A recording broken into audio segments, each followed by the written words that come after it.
My bowels had a sweet release. I could feel it everywhere. I had crapped my pants. Prison. She needs prison. I kind of have OCD. You mean obesity? Was that your bones? Yes. I've been grown. I pay my bills. My bills are paid.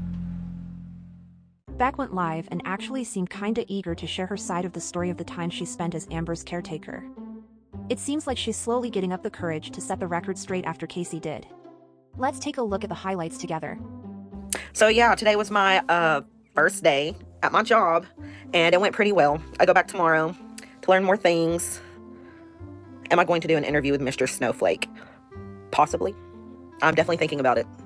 I'm not wanting to get on there and say a bunch of nasty things, but I do want to speak my truth. I just don't want to do it maliciously. Thank you so much, Nikki. Makes me feel good when people, say I look good. Thank you.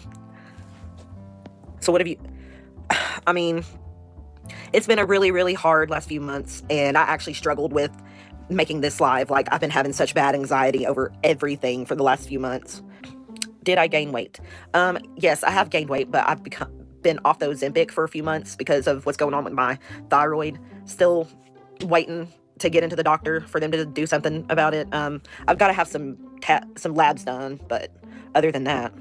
Allison, Baxter, have you spoken to Feline? We actually haven't spoken since summer of last year. Yeah, I do prefer to be called Beck now. I mean, I really don't mind too much when people say Becky, I guess because I was Becky my whole life. But, I mean, my mom wanted me to be called Rebecca. It didn't go her way, so I'm just going to go by Beck.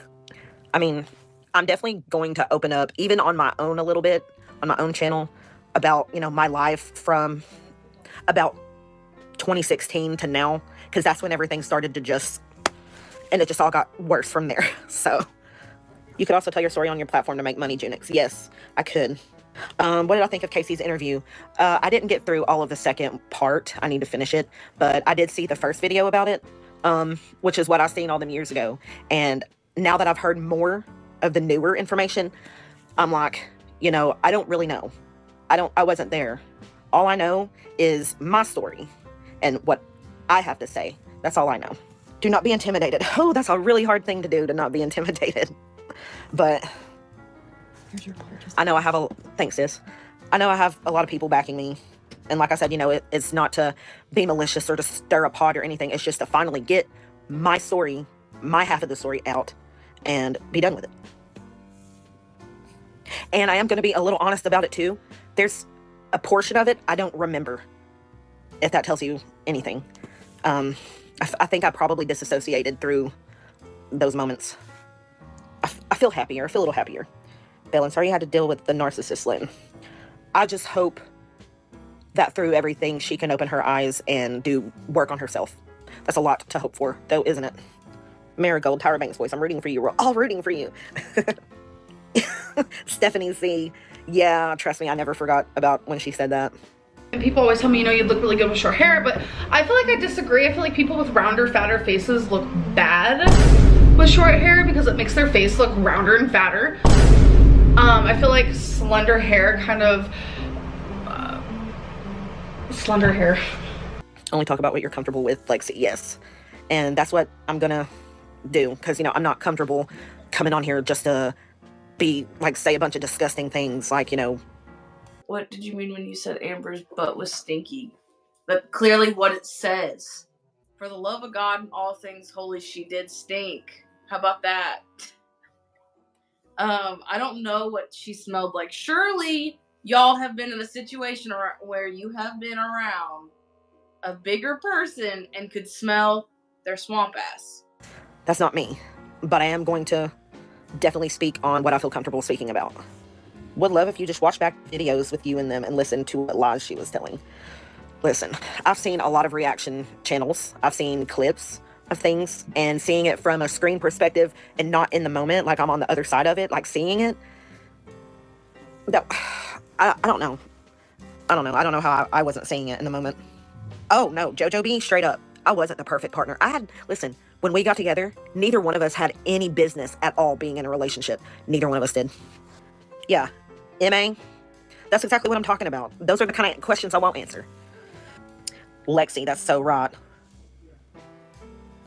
I'm ready depression.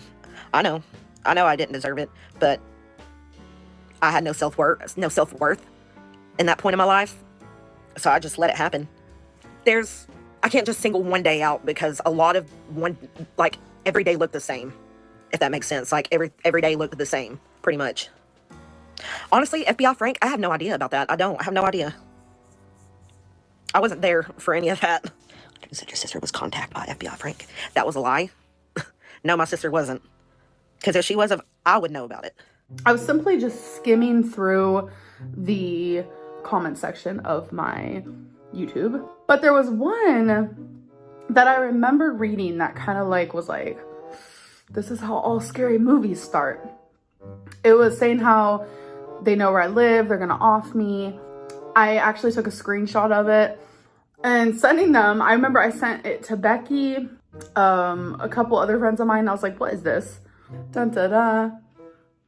I get a message on Instagram from my ex's sister and said, the FBI showed up for you.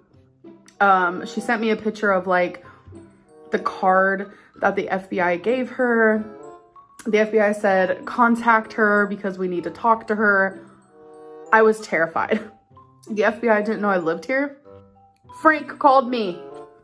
I said, Frank, man, you done scared me. No. Turns out that a lot of people reported that very comment that I saw. I guess they reported it to authorities, even higher than just reporting it to YouTube. The FBI ended up seeing it. Frank was like, oh my God, complimenting me on my following and stuff. But guess what? So they took that comment very seriously. They did a whole IP address, tracked him. Ooh. No, she could never admit that. Pardon my ego. No, wait. Envy. I mean, I'm not going to try to disappear for 6 months again. I don't mean to disappear. But then again, YouTube isn't my actual job. I'm working again. I've got a whole job. I can do YouTube on my days off, which supposedly I'm supposed to have 3 days off a week. I work 4 10-hour shifts or something like that. What's the real reason we didn't go to Lexington Pride that one time? Well, we spent all day out and about doing stuff that that was the day before. The next day, whenever we were supposed to go to Pride, it was too hot and she didn't feel like going out. So I was just like, I can't argue this. So I stayed with her. I mean, that's usually what I did. I just stayed with her. Whew. Oh, this is comfy. Ooh, it's hot though, huh? Mm-hmm. We should have brought sunscreen. I have some in the car. You have some in the car? Whew, it's definitely warm. Because what we were doing is we took the wrong turn to go where we were going.